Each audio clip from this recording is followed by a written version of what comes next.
Thank you, Mr. Secretary, for being here today, and I'm pleased to hear some of the comments earlier that came from our colleague from Georgia about the time that you two worked together there. And I know having a background as a governor from an agricultural state has been really helpful to you in moving into this position. And I share with many of the good things that you've been doing in the department, and I'm particularly pleased to hear about your RV tour. I know you've missed Maine, and you're going to want to stop in and get our blueberry pie, since it's different from Georgia. But anyway, I think that's really a good way to sort of see what's going on there. And you and I have had some good conversations. You welcomed me to your office, and I just really appreciate your spirit of cooperation. But I know I share a lot of the concerns that you've already heard on this committee, really from both sides of the aisle, about the particular budget. I want to add a few things about that and hear your thoughts and see if we can find some ways to work together.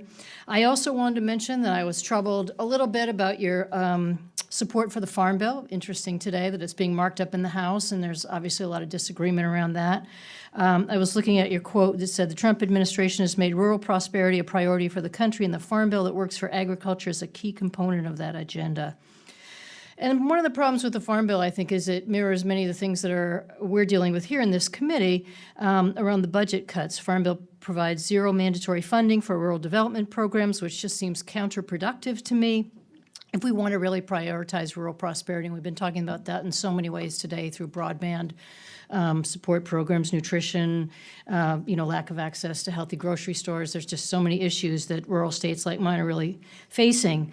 And I think one of the challenges in what's going on in the Farm Bill with a lot of these mandatory funding zeroed out, like rural development, then it means the appropriators on our committee, we have to try to find all these orphan programs, things like REAP, which have been really beneficial in my state to help lower energy costs. I'm also concerned about the cuts and eliminations that we have, before us today. So I'm kind of looking at it from both sides and hoping that we can find a way to come together, although I will be really discouraged if, after the good work was done in the FY18, there are any rescissions proposed by this administration.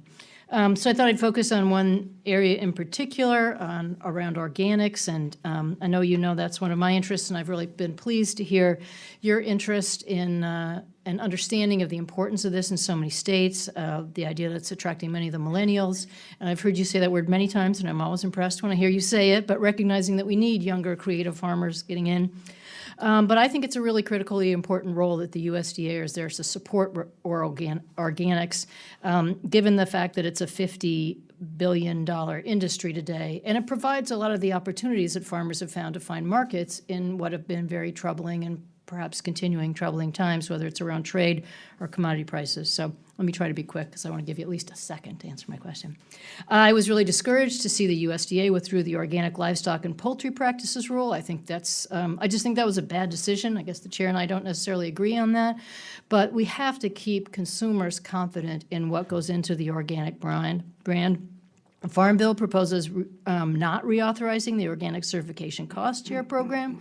That's been really critical in my state and is one of the most helpful programs in getting new farmers started out in the organic industry. The NOP received $12 million in the omnibus, and that's good, although I'm pushing for $15 million in the NOP. I'm just very concerned about whether there are resources there and honestly the level of support to make sure that we have the resources to tackle issues around fraudulent imports, maintain the integrity of the organic label, and I'll stop there because I just think that's a really important focus. Well, it is an important focus, and excuse me, and one that we're putting real emphasis on. As you know, there have been some import cheaters coming into this country, and that's the responsibility of USDA on equivalency. The organic industry, frankly, needs to be complimented over listening to the consumer and producing a product that consumers have demonstrated they are in desire of. So they've kind of pulled themselves up by the bootstraps here and been successful. That's one of the reasons over the rules that you mentioned that we didn't want to move those goalposts at this point, but to allow the industry to continue to mature in that arena on organic livestock and production there. We know that people have built their business model there, but organic integrity is very important, and one of the ways we mentioned when we visited about the number of farms increasing from younger people that want to have that spiritual side of their dirt in their hands and the farm-to-table type of movement that's alive and active out there. I think we'll continue to see that grow, and we want to support those young farmers and the farm markets and other things that I didn't get quite to Maine, but we're going to get there. And not only blueberries, we're looking for some of that Maine lobster. Can't miss that on a trip. I did bring you a little Maine organic maple syrup because it's my maple syrup week this week, and I'll be happy to pass that along. But I do want to emphasize, I think it's, I think there are times when you let the industry mature, you let things happen on the outside, but it is the role of the USDA to support good markets for farmers and opportunities out there. And I'm concerned about this budget overall and think that we are not adequately funding. So I hope we can work together in a bipartisan way on this committee. I know we have a lot of support on both sides of the aisle to restore some of that funding.